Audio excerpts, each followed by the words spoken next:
Hi everyone, welcome to our YouTube channel Mathmate. तो आज हम लोग क्लास 8 एनसीईआरटी के चैप्टर नंबर 3 अंडरस्टैंडिंग क्वाड्रिलेटरल को पढ़ेंगे। तो चलिए शुरू करते हैं हम लोग। तो इस चैप्टर में जो हमें सबसे पहले जो चीज़ सीखनी है वो हमें प्लेन सरफेस के बारे में सीखनी है। Plane surface, basically plane surface का मतलब क्या होता है कि प्लेन सरफेस मतलब होता है हमारा फ्लैट सरफेस। फ्लैट सरफेस जैसे एग्जाम्पल के तौर पे ये जिस पेज पे हम लोग लिख रहे हैं उसे भी ये हम लोग प्लेन सरफेस ही बोलेंगे। जैसे a page of a notebook, जैसे ये हमारा नोटबुक है, इसका जो पेज है वो भी क्या है, प्लेन सरफेस है। फ्लोर ऑफ रूम, हमारे रूम का फ्लोर वो भी क्या है, प्लेन सरफेस है। एक और बढ़िया एग्जाम्पल हम लोग देख सकते हैं कि टॉप ऑफ टेबल, टेबल का हमारा जो टॉप है वो भी क्या है, प्लेन सरफेस है। तो प्लेन सरफेस हम लोग समझ लिए होंगे। अब आगे देखते हैं, हमारा दूसरा है topic plane curve. Plane curve का मतलब होता है कि अगर हम कोई शार्प पेंसिल लें और उस पेंसिल को बिना उठाए कोई भी फिगर अगर हम ड्रॉ कर दिए, जिससे कोई भी फिगर ड्रॉ कर दिए बिना पेंसिल को उठाए हुए, तो वो प्लेन कर्व होगा। अब कुछ बच्चे कहेंगे कि पेंसिल से ही क्यों, पेन से क्यों नहीं, क्योंकि फिगर हम लोग जनरली पेंसिल से ही बनाते हैं। अब हम लोग कुछ प्लेन कर्व यहाँ पे ड्रॉ कर सकते हैं। जैसे ये हमारा प्लेन कर्व हो गया, ये भी हमारा प्लेन कर्व हो गया, बिना पेंसिल को उठाए या पेन को हमने बिना उठाए हुए ड्रॉ कर लिया। एक और ये भी हमारा प्लेन कर्व हो गया, ये भी हमारा प्लेन कर्व हो गया, ये भी हमारा प्लेन कर्व हो गया, ये भी हमारा प्लेन कर्व हो गया, और ये भी। इसे हम लोग नंबरिंग कर लेते हैं। ये नंबर 1 हुआ, ये नंबर 2, ये 3, 4th, 5th, 6th, 7th and ये लास्ट 8th। तो प्लेन कर्व हम लोग समझ गए हैं कि अगर हम कोई भी शार्प पेंसिल लें और उसको बिना उठाए कोई फिगर ड्रॉ कर दे तो उसे हम लोग प्लेन कर्व कहेंगे। ठीक है, अब हम लोग आगे बढ़ते हैं। अब हमें प्लेन कर्व में प्लेन कर्व के टाइप्स पढ़ने हैं। तो सबसे पहले हम लोग प्लेन कर्व्स लिखेंगे, प्लेन कर्व, प्लेन कर्व्स। अब इसके टाइप्स को देख लेते हैं हम लोग। तो पहला जो टाइप होता है हमारा ओपन कर्व होता है। ओपन कर्व, ओपन कर्व में क्या होता है कि जिसके डिफरेंट बिगिनिंग और एंड पॉइंट हो। डिफरेंट बिगिनिंग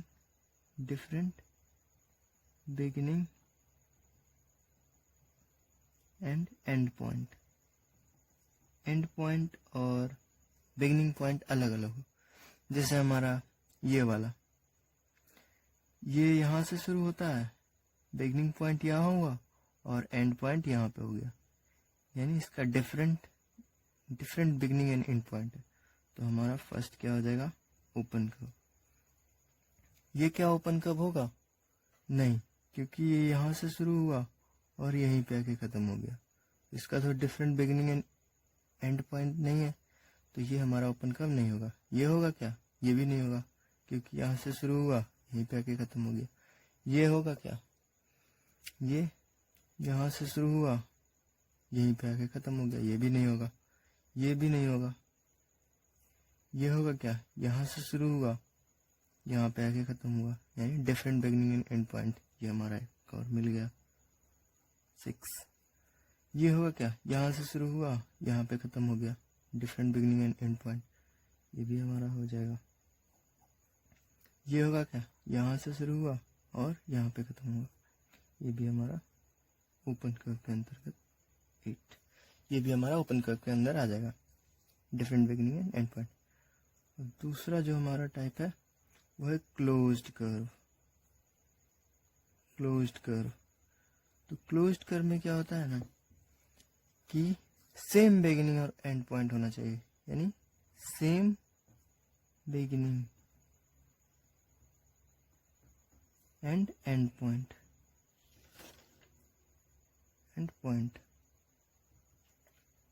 यानी बिगिनिंग और एंड पॉइंट सेम होना चाहिए। फॉर एग्जांपल ये देखिए, ये क्या होगा, ओपन सॉरी क्लोज्ड कर्व नहीं, क्योंकि इसका तो different beginning and and point है। ये होगा क्या, ये यहाँ से शुरू हुआ और यहीं पे खत्म हो गया, यानी इसका बिगिनिंग पॉइंट यही है और एंड पॉइंट भी यही है, यानी ये हमारा सेकंड हो जाएगा। ये होगा क्या, ये भी यहाँ से शुरू हुआ, बिगिनिंग यहाँ से हुआ, एंड भी यहीं पे कर गया, यानी same beginning and and point, 3 भी हो जाएगा हमारा। ये होगा क्या, यहाँ से शुरू होता है और यहीं पे खत्म हो गया, ये भी हमारा हो जाएगा। ये यहाँ से शुरू हुआ, यहीं पे खत्म हो गया, ये भी हमारा हो जाएगा। ये होगा क्या, यहाँ से शुरू हुआ लेकिन यहाँ पे खत्म हुआ, यानी different beginning and and point है, तो ये हमारा नहीं होगा। हमें क्या चाहिए, same beginning and point closed curve होने के लिए, इसलिए ये नहीं होगा। ये होगा क्या, ये यहाँ पे से शुरू हुआ, यहाँ पे खत्म हो गया, ये भी नहीं होगा। ये यहाँ से शुरू हुआ, यहाँ पे खत्म हो गया, ये भी नहीं होगा। तो हमारे 4 क्लोज्ड कर्व होंगे इसमें से। अब एक और टाइप देख लेते हैं हम, वो जिसे कहते हैं simple curve. Simple curve, simple curve. अब ये क्या होता है, इसका मतलब होता है कि डजंट क्रॉस इटसेल्फ, यानी वैसा प्लेन कर्व जो खुद को क्रॉस नहीं करे किसी भी पॉइंट पे, खुद को क्रॉस नहीं करे किसी भी पॉइंट पे। ये क्रॉस कर रहा है क्या, खुद को नहीं कर रहा है, तो ये हमारा हो जाएगा फर्स्ट हमारा सिंपल कर्व। ये क्रॉस कर रहा है क्या, ये यहाँ पे आके यहाँ पे एंड कर रहा है, ये क्रॉस नहीं कर रहा है, ये क्रॉस नहीं कर रहा है, तो यहाँ ये भी हमारा हो जाएगा। ये क्रॉस कर रहा है क्या, ये नहीं क्रॉस कर रहा है, तो ये भी हो गया हमारा। तो ये क्रॉस कर रहा है क्या, हाँ इस पॉइंट पे ये जो कर्व है हमारा क्रॉस कर रहा है, तो ये नहीं होगा, ये नहीं होगा। ये क्रॉस कर रहा है क्या, ये इस पॉइंट पे क्रॉस कर रहा है, तो ये भी हमारा नहीं होगा। ये क्रॉस कर रहा है क्या, नहीं कहीं नहीं कर रहा है, तो 6 हमारा हो जाएगा। सॉरी दिख नहीं रहा होगा शायद, तो हमारा 6 हो जाएगा सिंपल कर्व। तो ये क्रॉस कर रहा है क्या, कहीं देख लेते हैं, नहीं कर रहा है क्रॉस, सिंपल है।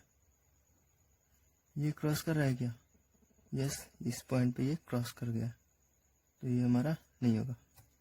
तो हमारा 5 सिंपल कर्व हो गया, 4 ओपन कर्व हो गया, 4 क्लोज्ड कर्व हो गया। और एक और कर्व होता है जो हमें पढ़ना है, वो होता है सिंपल क्लोज्ड कर्व, यानी सिंपल क्लोज्ड कर्व, यानी जो सिंपल और क्लोज दोनों, सिंपल और क्लोज दोनों हो।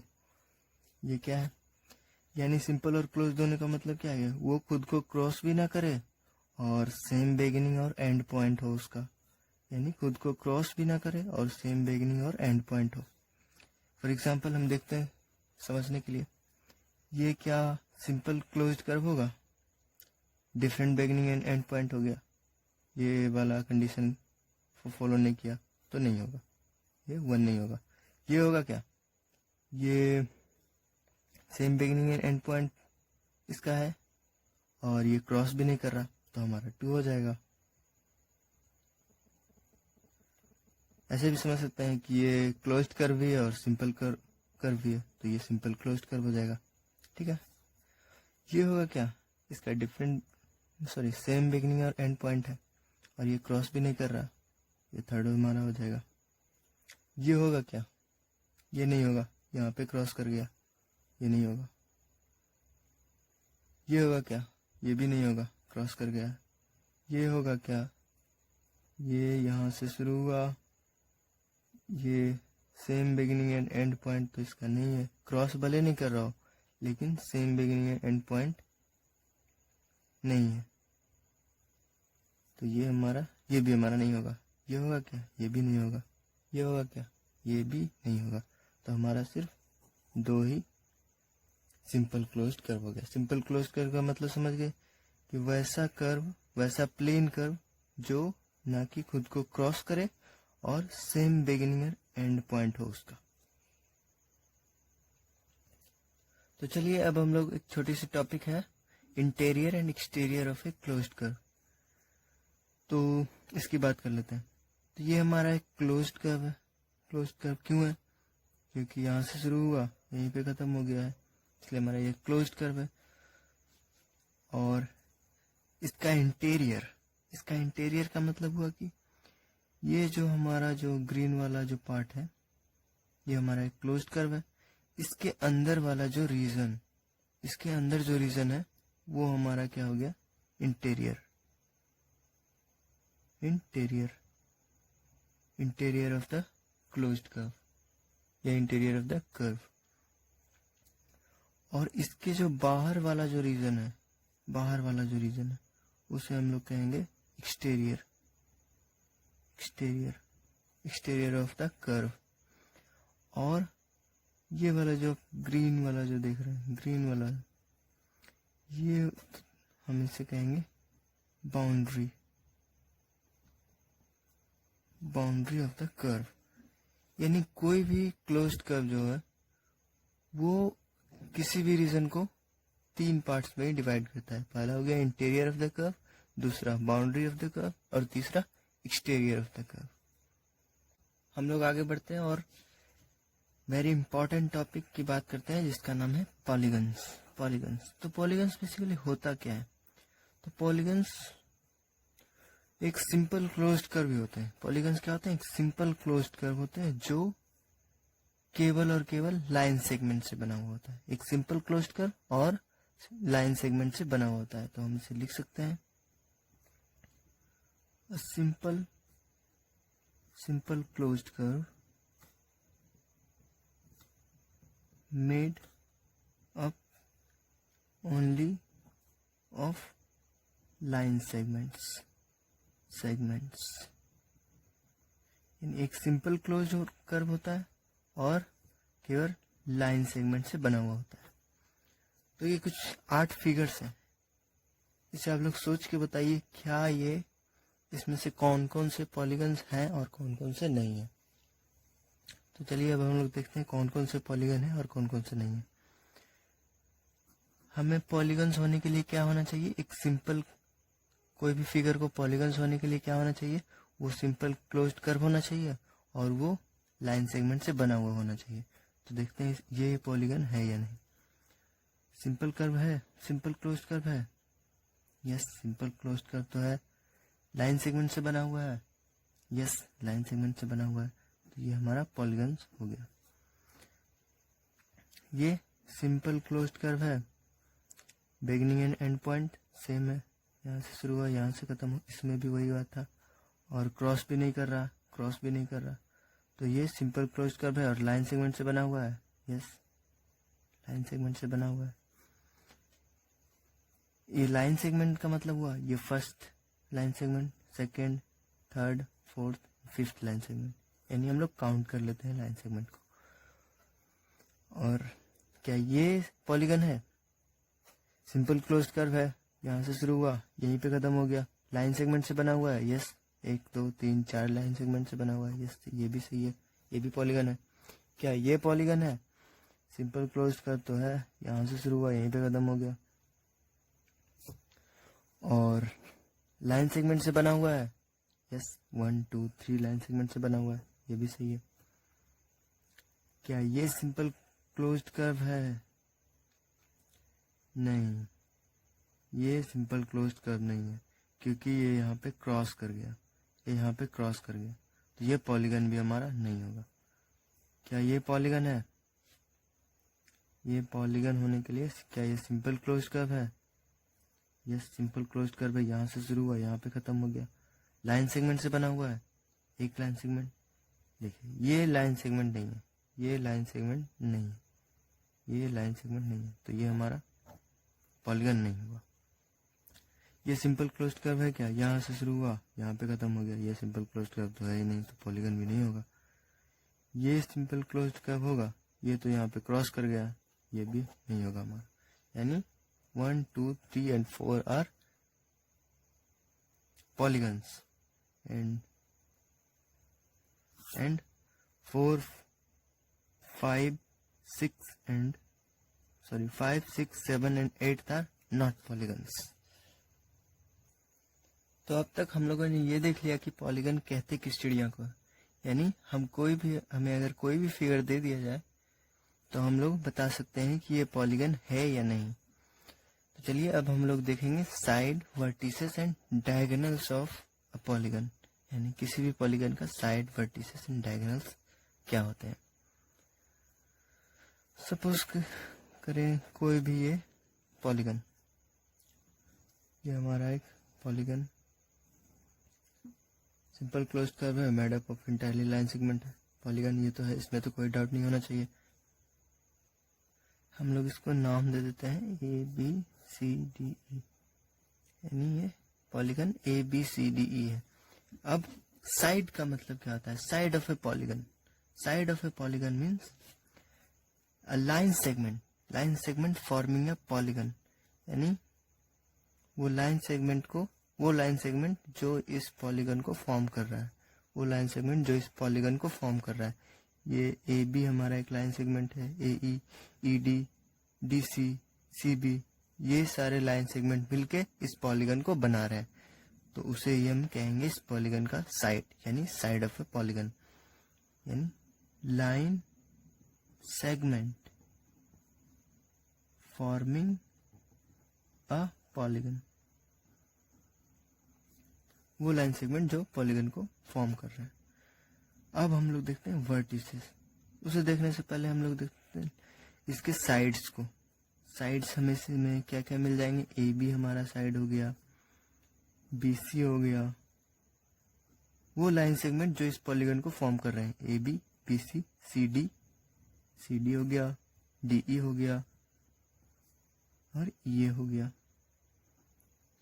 ये सारे लाइन सेगमेंट इस पॉलीगन को फॉर्म कर रहे हैं। अब हम देखेंगे वर्टिसेस का मतलब क्या होता है। वर्टिसेस का मतलब होता है कि a point where pair of sides met, यानी एक पॉइंट जहां पे पेयर ऑफ साइड्स मेट करेंगे, यानी ये पॉइंट पे ये और ये साइड मेट कर रहे हैं, ये पॉइंट पे ये और ये साइड मेट कर रहे हैं, ये पॉइंट पे ये और ये साइड मेट कर रहे हैं, ये पॉइंट पे ये और ये साइड मेट कर रहे हैं, ये पॉइंट पे ये और ये साइड मेट कर रहे हैं। उसी तरीके से हम लोग इसे कह सकते हैं कि a point where pair of sides met. तो हम लोग इसका वर्टिसेस को लिख सकते हैं। ए हमारा हो गया ये पॉइंट, ये क्या है? एक पॉइंट है। वर्टिसेस क्या है? एक पॉइंट है। साइड्स क्या है? एक लाइन सेगमेंट है। A, B, C, D and E, 5 vertices हो गए। अब हम देखेंगे डायगोनल्स, ये इंपॉर्टेंट है। डायगोनल्स, साइड एंड वर्टिसेस तो बहुत ईजी थे। अब डायगोनल्स क्या होता है कि वो लाइन जो नॉन एडजेसेंट वर्टिसेस को ज्वाइन करते हो, वो लाइन जो नॉन एडजेसेंट वर्टिसेस को ज्वाइन करते हो। एडजेसेंट मतलब तो हम लोग जानते हैं कि इसके नेक्स्ट वाला, एकदम जस्ट नेक्स्ट वाला, ये इसके एडजेसेंट हो गया, ये इसके एडजेसेंट हो गया, ये इसके एडजेसेंट हो गया, ये इसके एडजेसेंट हो गया, लेकिन ये इसके एडजेसेंट नहीं हुआ, ये इसके एडजेसेंट नहीं हुआ, तो जो लाइन इसके नॉन एडजेसेंट वर्टिसेस को जोड़े, यानी ये इसके एडजेसेंट नहीं है, ये लाइन इस नॉन एडजेसेंट वर्टिसेस को जोड़ रहा है, तो इसे हम लोग डायगोनल कह देंगे। और ये और ये तो एडजेसेंट है, ये और ये तो एडजेसेंट नहीं है, तो ये लाइन दो नॉन एडजेसेंट वर्टिसेस को जोड़ रहा है, तो इसे हम लोग डायगोनल्स कह देंगे। तो इसे हम लोग क्या लिख सकते हैं? Line joining, JOINING, joining the non adjacent vertices. I hope clear हो गया होगा। हम लोग डायगोनल्स का नाम भी लिख सकते हैं।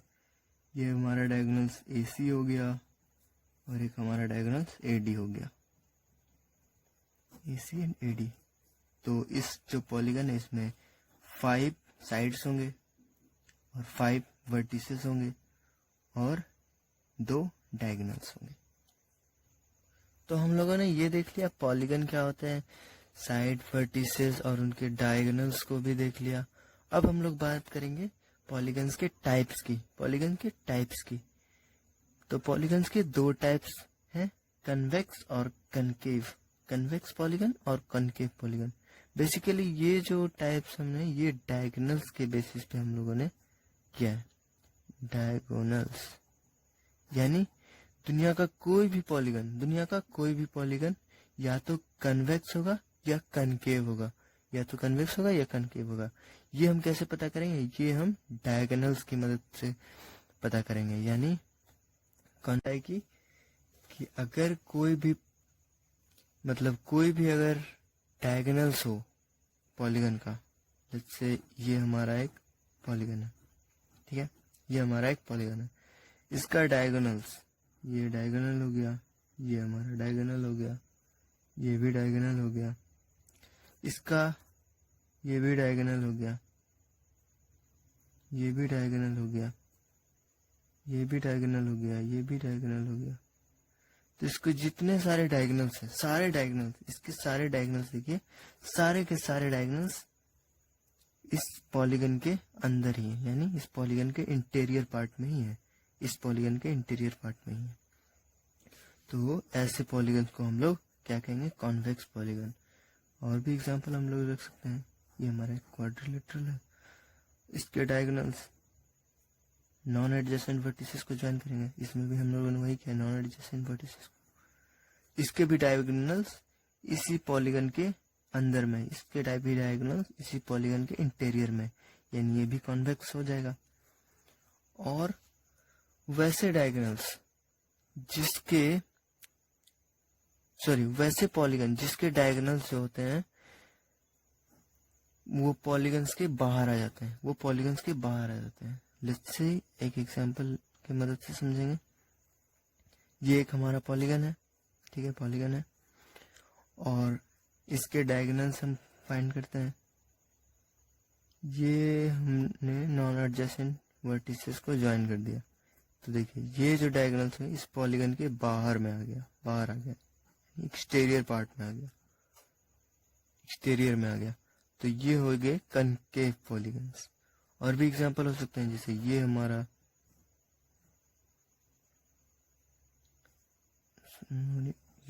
हो गया, तो ये हमारा एक पॉलीगन हुआ, और इसका ये डायगोनल्स अगर मैं जोड़ूं तो ये इस पॉलीगन के बाहर में आ गया, बाहर में एक्सटीरियर पार्ट, ये भी कॉनकेव पॉलीगन हो गया। और भी एग्जांपल ले सकते हैं, ये हमने इस तरीके से ऐसे किया, ये इसका भी डायगोनल हमने किया, बाहर आ गया, कॉनकेव पॉलीगन हो गया। और एक और बात बता दूं कि इस जो पूरे क्लास 8 में अगर मैं पॉलीगन बोलूं या कोई भी पॉलीगन बोले तो इसका मतलब कॉन्वेक्स पॉलीगन ही होगा। आपको बुक में कहीं भी पॉलीगन लिखा हुआ मिले तो कॉन्वेक्स पॉलीगन ही होगा, यानी कॉन्वेक्स पॉलीगन हमें पढ़ना क्लास 8 में सिर्फ कॉन्वेक्स पॉलीगन ही है। कॉनकेव पॉलीगन से पंगा नहीं लेना, कॉनकेव पॉलीगन से पंगा नहीं लेना। यानी हम अगर कॉन्वेक्स पॉलीगन बोले या पॉलीगन बोले, यहाँ क्लास 8 तक हम बात बराबर होगा इन दोनों का। तो हम लोग अभी तक ये देख चुके हैं कि दुनिया का कोई भी पॉलीगन को हम कॉन्वेक्स या कॉनकेव उसके डायगोनल्स को देख के कह सकते हैं।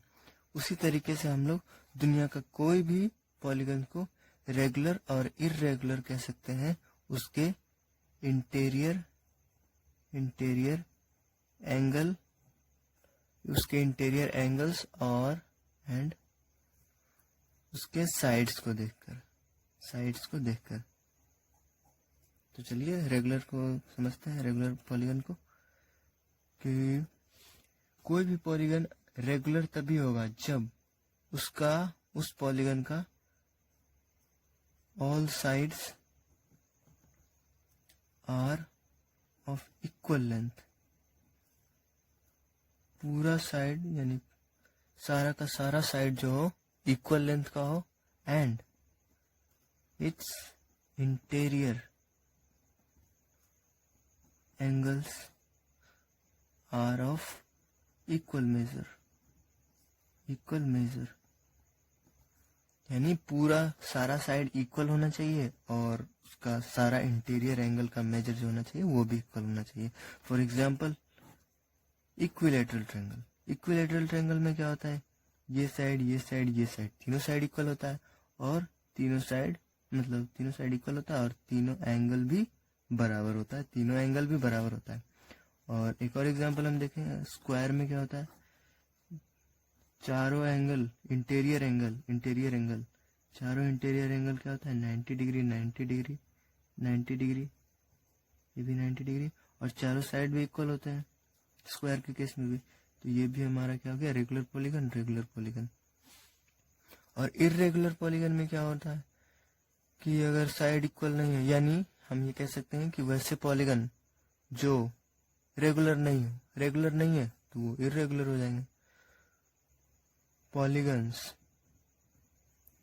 which are not regular example rectangle हमारा हो गया, चारों साइड तो मतलब चारों इंटीरियर एंगल तो 90 डिग्री है, बट चारों साइड हमारा इक्वल नहीं है, ये इसको इक्वल है ये इसके इक्वल है, बट चारों इक्वल नहीं है। और भी हमारा हो सकता है पैरेललोग्राम, हम ले लिए पैरेललोग्राम, तो हमें आगे पढ़ना है।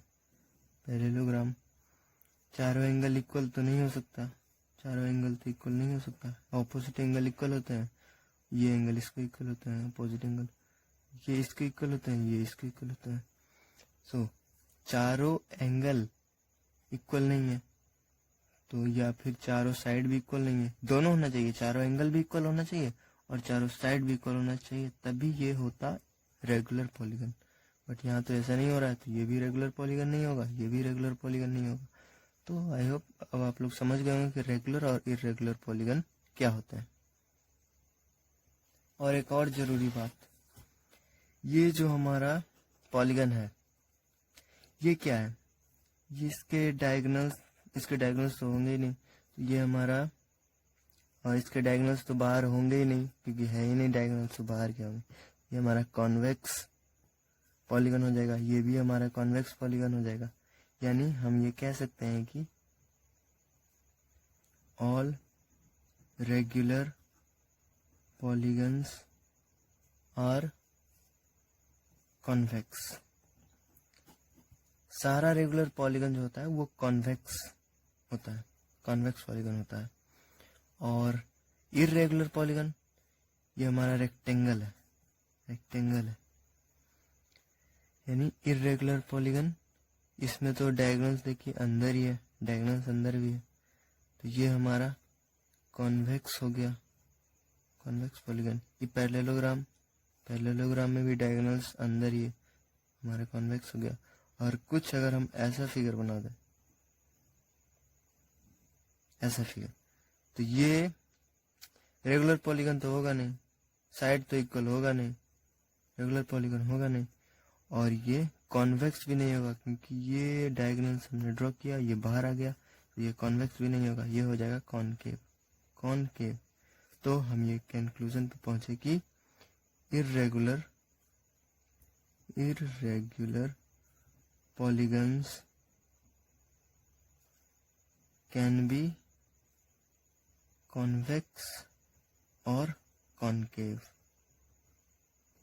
यानी इर्रेगुलर पॉलीगन कॉन्वेक्स भी हो सकता है या कॉनकेव भी हो सकता है। तो अगला जो हमारा टॉपिक है वो है क्लासिफिकेशन ऑफ पॉलीगन्स, यानी हम लोग कोई भी पॉलीगन को देख के कैसे बताएं कि वो ट्रायंगल है, क्वाड्रिलेटरल है, पेंटागन है, हेक्सागन है, हेप्टागन है, वगैरह वगैरह। तो ये हम लोग कैसे बताएंगे, ये हम लोग सीखेंगे। ये बेसिकली सीखना नहीं है, ये सिर्फ याद रखने की ज़रूरत है, छोटी सी बात है। तो अगर ये हम नंबर ऑफ साइड या नंबर ऑफ वर्टिसेस को देख के बता देंगे कि वो कौन सा पॉलीगन है, उसको हम क्लासीफाई कैसे करेंगे।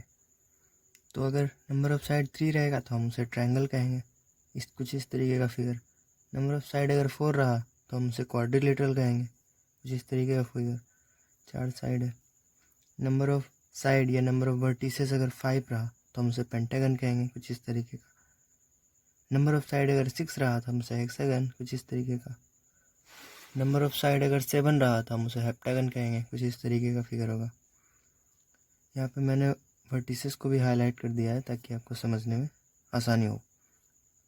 नंबर ऑफ साइड अगर 8 होगा या नंबर ऑफ वर्टिसेस 8 होगा तो ऑक्टागन हम उसे कहेंगे, कुछ इस तरीके का फिगर होगा। नंबर ऑफ साइड या नंबर ऑफ वर्टिसेस 9 होगा तो नोनागन। नंबर ऑफ साइड या नंबर ऑफ वर्टिसेस 10 होगा तो हम उसे डेकागन कहेंगे। वेरी इजी पार्ट था ये। तो अब हम लोग angle sum property of a polygon पढ़ेंगे। ये काफ़ी इंपॉर्टेंट प्रॉपर्टी है, इसका यूज़ हम पूरे क्वाड्रिलेटरल चैप्टर में करेंगे। पूरे क्वाड्रिलेटरल चैप्टर में इसका यूज़ है। तो चलिए पढ़ते हैं इसे। तो हम लोग ये क्लास 7 में पढ़ चुके हैं कि किसी भी ट्रायंगल का इंटीरियर एंगल का सम 180 डिग्री होता है, यानी sum of measures of interior angle of a triangle is 180 degree. ठीक है, इसी का यूज़ करके हम लोग सारे पॉलीगन का इंटीरियर एंगल का सम फाइंड करने सीखेंगे। तो सबसे पहले हमारा मेन फोकस होगा कि हम क्वाड्रिलेटरल का इंटीरियर एंगल का सम क्या होता है ये फाइंड करना हम सबसे पहले सीखेंगे। तो हम अगर कोई क्वाड्रिलेटरल बना लें, या हम एक क्वाड्रिलेटरल बना दिया और इसको नाम दे दिया ABCD, ये नाम हमने दे दिया। और हमें क्या चाहिए, angle A plus angle B plus angle C plus angle D is equal to what. ये क्या होगा, angle sum property of a polygon का मतलब यही होता है कि उसके किसी भी पॉलीगन का इंटीरियर एंगल का सम क्या होगा उसके इंटीरियर एंगल का सम। तो इसी तरीक़ा से क्वाड्रिलेटरल के इंटीरियर एंगल का सम क्या होगा, यानी angle A plus angle B plus angle C plus angle D, ये क्या होगा, हमें ये फाइंड करना है। ठीक है, तो इस फाइंड करने के लिए सबसे पहले हम इस क्वाड्रिलेटरल को 2 ट्रायंगल में डिवाइड कर देंगे। तो ये हम B और D को ज्वाइन कर दिए, 2 ट्रायंगल में डिवाइड हो गया। तो और इसमें जो एंगल फॉर्म हुआ सबका नाम लिख देते हैं, एंगल 1, ये हम एंगल 2 लिख देते हैं, ये एंगल 3, ये एंगल 4, ये एंगल 5 और ये एंगल 6। तो अब हम लोग इस तरीके से लिख सकते हैं इन ट्रायंगल BCD, ये वाले ट्रायंगल BCD, ये पूरा क्वाड्रिलेटरल 2 ट्रायंगल में डिवाइड हो गया। कौन कौन, एक BCD और एक ABD।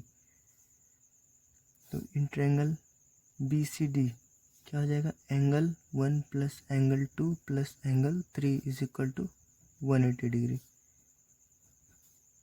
ये तो हमने पढ़ा था, ये तो हम पढ़ चुके हैं। और उसी तरीके से हम इन ट्रायंगल ABD में भी कर सकते हैं। ABD में angle 4 plus angle 5 plus angle 6, angle 4 plus angle 5 plus angle 6 is equal to 180 degree. ठीक है, अब हम क्या करेंगे, इन दोनों इक्वेशन को जोड़ देंगे बाय इक्वेशन 1 प्लस इक्वेशन 2। इन दोनों को इक्वेशन को जोड़ के क्या होगा, LHS के साथ जुड़ जाएगा और RHS के साथ। Angle 1 plus angle 2 plus angle 3 plus angle 4 plus angle 5 plus angle 6 is equal to 180 degree plus 180 degree. अब हमें angle A plus angle B plus angle C plus angle D चाहिए, यानी ये प्लस ये और ये का सम चाहिए। ठीक है, तो हम एंगल 1 प्लस एंगल 6 को ऐसे लिखेंगे, तो ये एंगल B के बराबर हो गया। ठीक है, एंगल 3 प्लस एंगल 4 लिखेंगे, तो ये हो गया D के बराबर एंगल D। ये हमारा B हो गया, ये हमारा D हो गया। अब क्या बचा, एंगल 2 बचा। एंगल 2, इन सभी को तो हम ऐसे रीअरेंज करके लिख सकते हैं। एंगल 2 और क्या बचा, एंगल 5 बच गया, एंगल 5 और इज इक्वल टू 360 डिग्री। ये हमारा कौन सा एंगल हो गया, ये हमारा एंगल बी हो गया। ये हमारा कौन सा एंगल हो गया, ये वाला angle 3 plus angle 4 angle D हो गया, प्लस एंगल 2 यानी एंगल सी और एंगल 5 यानी एंगल ए 360 डिग्री। इसको हम फिर से अरेंज कर सकते हैं, angle A plus angle B plus angle C plus angle D equal to 360 degree. यानी किसी भी क्वाड्रिलेटरल का उसके इंटीरियर एंगल का सम 360 डिग्री होगा। किसी भी क्वाड्रिलेटरल का उसके इंटीरियर एंगल का सम, किसी भी क्वाड्रिलेटरल का उसके इंटीरियर एंगल का सम 360 डिग्री होगा। तो इसमें हम लोगों ने ये देखा कि शायद आप लोगों ने एक चीज़ ऑब्जर्व किया होगा कि ये जो क्वाड्रिलेटरल है इसको अगर हम लोगों ने टू ट्रायंगल्स में डिवाइड कर दिया तो हमारा ये जो इसके इंटीरियर एंगल का सम आ गया 360 आ गया, यानी 180 का डबल आ गया। जितने ट्रायंगल हैं उसके जितने ट्रायंगल हैं उतने गुना हो गए 180 से। यानी इसको हम लोग जो हम कह रहे हैं वो एक टेबल की मदद से आप अच्छे तरीके से समझ सकते हैं। तो ये हमारा एक टेबल है, इसमें हम लोग पॉलीगन लेते हैं। अगर ट्रायंगल है तो इसमें नंबर ऑफ ट्रायंगल कितने होंगे, एक ही ट्रायंगल है यानी एक ही होगा। तो इसके इंटीरियर एंगल का सम क्या होगा 180 डिग्री, यानी एक ही ट्रायंगल है तो 1 × 180 डिग्री हो गया। यही चीज़ मैं पीछे कह रहा था। और अगर हम कोई क्वाड्रिलेटरल तो नंबर ऑफ ट्रायंगल इसमें कितने हो जाएंगे, टू ट्रायंगल में ये डिवाइड हो गया 2। अब ऐसे नहीं करना कि ये क्वाड्रिलेटरल है तो ये हमारा 2 ट्रायंगल हो गया, ये हमारा और 4 ट्रायंगल हो गया। ऐसे नहीं करना, क्यों, क्योंकि ये 2 ट्रायंगल जो हमने बनाया है ऐसे, ये 2 ट्रायंगल मिलके ही ये पूरा क्वाड्रिलेटरल फॉर्म कर रहे हैं, इसलिए और क्वाड्रिलेटरल की हमें ज़रूरत है ही नहीं। ठीक है, तो इसमें हम लोग 2 ट्रायंगल बनाएंगे, यानी 2 ट्रायंगल आया इसमें। इस क्वाड्रिलेटरल में, कोई भी क्वाड्रिलेटरल में 2 ट्रायंगल ही आएगा। और इसके sum of measure of interior angle क्या हो गया 360 डिग्री। 360 डिग्री को हम क्या लिख सकते हैं 2 × 180 डिग्री। ठीक है, 2 × 180 डिग्री। और अगर कोई पेंटागन यानी 5 साइड्स हो, ये हमारा पेंटागन हो गया। इसमें कितने ट्रायंगल बनेंगे, 1 ट्रायंगल 2 ट्रायंगल। ठीक है, 2 ट्रायंगल बन गया, ये तीनों ट्रायंगल, 1 ट्रायंगल 2 ट्रायंगल, सॉरी इसमें 3 ट्रायंगल बन गए, 3 ट्रायंगल बन गए, यानी नंबर ऑफ ट्रायंगल 3। तो इसके इंटीरियर एंगल के सम क्या हो जाएंगे, इसके इंटीरियर एंगल के सम हो जाएंगे 3 × 180। ठीक है, 3 × 180 हो जाएगा, यानी 540 डिग्री, 540 डिग्री हो जाएगा। यही हम कह रहे थे। और उसी तरीके से अगर कोई हम हेक्सागन, पेंटागन, हेक्सागन, ये हमारा हेक्सागन हो गया। इसमें कितने ट्रायंगल्स बनेंगे, 1 ट्रायंगल्स हमारा, 2 ट्रायंगल्स, 3 और 4, 1 2 3 और 4 ट्रायंगल्स इसमें बन रहा है, 4 ट्रायंगल्स। तो इसके इंटीरियर एंगल का सम क्या हो जाएगा 4 × 180। समझ रहे बात, 4 × 180। इसमें 3 ट्रायंगल्स बन रहे थे तो 3 × 180, इसके इंटीरियर एंगल का सम ये हो जाएगा 3 × 180। इसमें 2 ट्रायंगल्स बन रहे थे तो 2 × 180 डिग्री हो जाएगा इसके इंटीरियर एंगल का सम। इसमें एक ही ट्रायंगल बन रहे थे इसलिए 180, 1 × 180 हो जाएगा इसके इंटीरियर एंगल का सम। तो इसमें हम लोगों ने ये पैटर्न ऑब्जर्व किया। अब हम लोग इसको इस तरीके से भी लिख सकते हैं, यानी इस क्वाड्रिलेटरल में कितने साइड है 4 - 2 × 180, इस तरीके से भी लिख सकते हैं। यानी ये साइड हमारा हो गया, साइड, नंबर ऑफ साइड, ये हमारा नंबर ऑफ साइड हो गया। -2 कर दिए तो 2 ही आ गया। और उसी तरीके से इसे भी हम लोग इस तरीके से लिख सकते हैं, नंबर ऑफ साइड कितने हैं 5 - 2 × 180, उसी तरीके से नंबर ऑफ साइड इसमें कितने हैं, 6 minus 2 into 180 is equal to 4। यानी अगर कोई पॉलीगन हो जिसके नंबर ऑफ साइड्स n हो यानी n, if there is any polygon of side n, then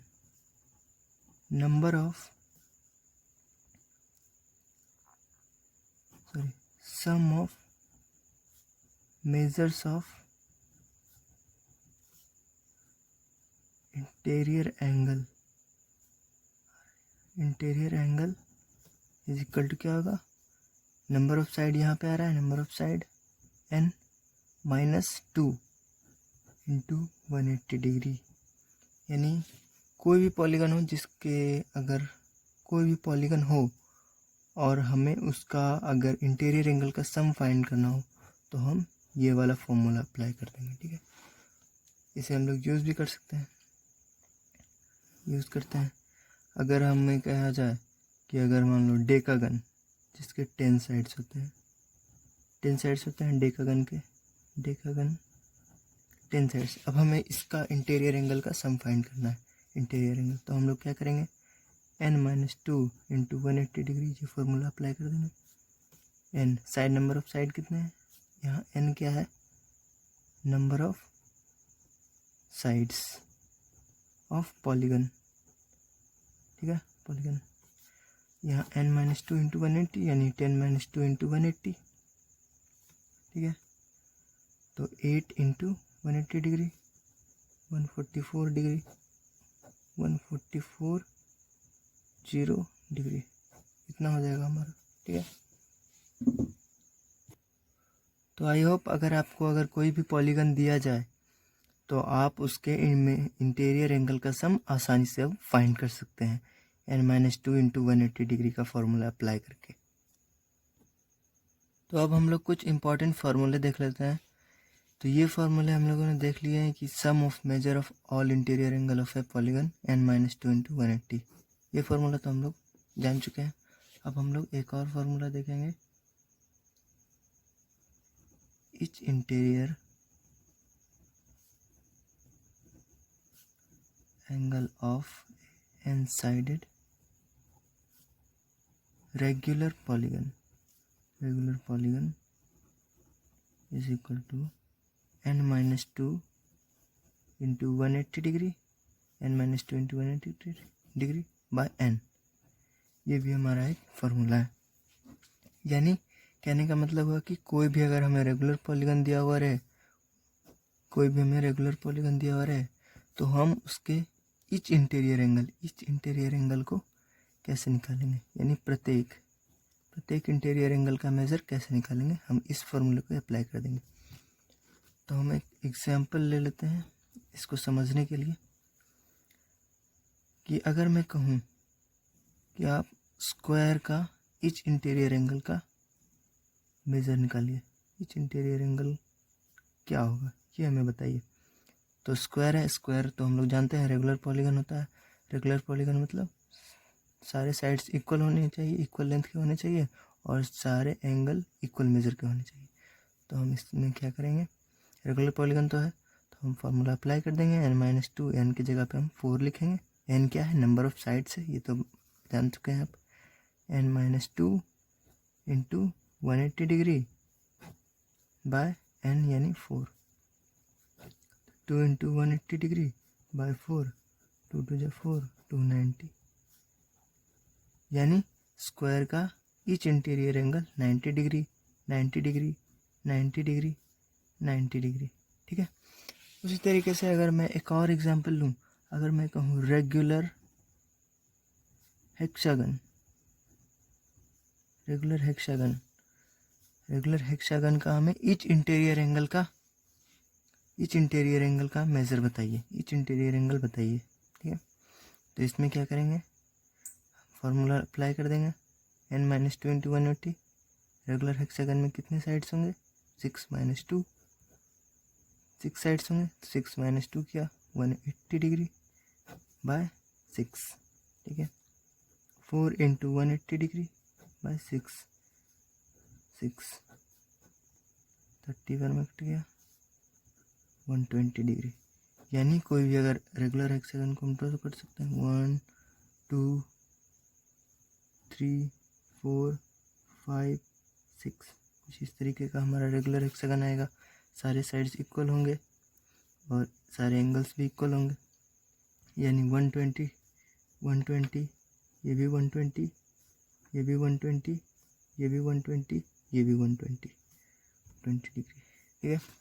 यानी रेगुलर हेक्सागन का ईच इंटीरियर एंगल क्या होगा 120 डिग्री। ये हम लोग फाइंड करना सीख गए। अब एक और फार्मूला हम लोग देखेंगे कि अगर कोई भी पॉलीगन हो अगर उसका हम लोग डायगोनल्स निकालना सीखेंगे, कितने डायगोनल्स होंगे उस पॉलीगन में। तो अगर if a polygon has n sides, अगर कोई पॉलीगन हो जिसमें n साइड हो, then number of diagonals of the polygon is equal to n into n minus 3 by 2, n into n minus 3 by 2। यानी अगर कोई भी हमें पॉलीगन दिया हुआ है और हमें पूछा जाए कि इसमें कितने डायगोनल होंगे, तो हम इस फार्मूला का यूज़ कर लेंगे। फॉर एग्जांपल इसी हम हेक्सागन में लेते हैं 1 2 3 4 5 6, ये हमारा हेक्सागन है। हमें पूछा जा रहा है कि इस हेक्सागन में कितने सारे डायगोनल्स होंगे, तो हम ये फॉर्मूला अप्लाई कर देंगे n into n minus 3। N तो जानते हैं क्या है, नंबर ऑफ साइड्स है। इसमें कितने साइड्स होंगे 1 2 3 4 5 6, हेक्सागन में 6 साइड्स होते हैं। 6 इंटू 6 माइनस 3 बाय 2 क्या हो जाएगा 6 इंटू 3 बाय 2, 3 3 जा 9, इसमें 9 डायगोनल्स होंगे। और एक और इसकी अच्छा एग्जांपल लेते हैं जिसके आपको इसकी फील आएगी कि ये सही है। एक क्वाड्रिलेटरल लेते हैं। क्वाड्रिलेटरल में तो हम लोग जानते हैं कि 2 डायगोनल्स ही होते हैं, 2 डायगोनल्स। तो इसमें आंसर 2 आना चाहिए। तो हम लोग अप्लाई करते हैं 4 into 4 minus 3 by 2, 4 into 1 by 2 करके 2 आ गया। यानी इसमें 2 डायगोनल्स ही होंगे, तो हम जानते हैं। और ट्रायंगल्स में कितने डायगोनल्स होते हैं, ट्रायंगल्स में एक भी डायगोनल्स नहीं होता है। तो आंसर 0 आना चाहिए, ठीक है, आंसर 0 आना चाहिए। तो उस पर भी हम ट्रायंगल्स पे भी अप्लाई करते हैं। ये हमारा ट्रायंगल हो गया। तो इसमें कितने साइड है 3 इंटू 3 माइनस 3 बाय 2, यानी 3 इंटू 0 बाय 2, यानी 3 इंटू 0 बाय 2 यानी 0, ठीक है, ये भी सही है। यानी हम लोग समझ गए, अगर कोई भी हमें पॉलीगन दिया हुआ है और हमें पूछे कि इसमें कितने डायगोनल्स होंगे, तो हम इस फार्मूला का यूज़ कर लेंगे। तो ये हमारा लास्ट फार्मूला था। हमने 3 फार्मूले पढ़े, कौन कौन से, कि किसी भी अगर पॉलीगन दिया हुआ है और हमसे पूछा जाए कि उसके इंटीरियर एंगल का सम क्या होगा, तो हम लोग n माइनस 2 इंटू 180 अप्लाई कर देंगे। और अगर हमें each interior angle of a regular polygon दिया हुआ है, रेगुलर पॉलीगन पूछा जाए, तो हम n minus 2 into 180 by n। यहाँ ध्यान देना है कि ये रेगुलर पॉलीगन है, कोई भी पॉलीगन नहीं है, यहाँ पे रेगुलर पॉलीगन ही होना चाहिए, तभी ये फार्मूला अप्लाई हो। और हमने लास्ट में ये पढ़ लिया कि अगर कोई भी पॉलीगन हो तो हमें अगर उससे में पूछा जाए कि कितने डायगोनल्स होंगे इसमें, तो हम उसमें उसे कैसे निकालेंगे, n into n minus 3 by 2, ये वाला फार्मूला अप्लाई करके फाइंड कर सकते हैं कितने डायगोनल्स होंगे। तो अब तक हम लोगों ने एक्सरसाइज 3.1 के सारे बेसिक्स अच्छे से क्लियर कर लिए। कोई भी डाउट नहीं है, सारे टॉपिक्स को मैंने अच्छे से क्लियर करवा दिया है। अब हम लोग नेक्स्ट वीडियो में एक्सरसाइज 3.1 को सॉल्व करेंगे। और अंत में यही कहना चाहूँगा कि अगर कोई प्रॉब्लम आपको आ रही है तो वीडियो तो कमेंट ज़रूर करें और वीडियो को लाइक करें, सब्सक्राइब हमारे चैनल को ज़रूर करें। तब तक के लिए मिलते हैं नेक्स्ट वीडियो में। Thank you.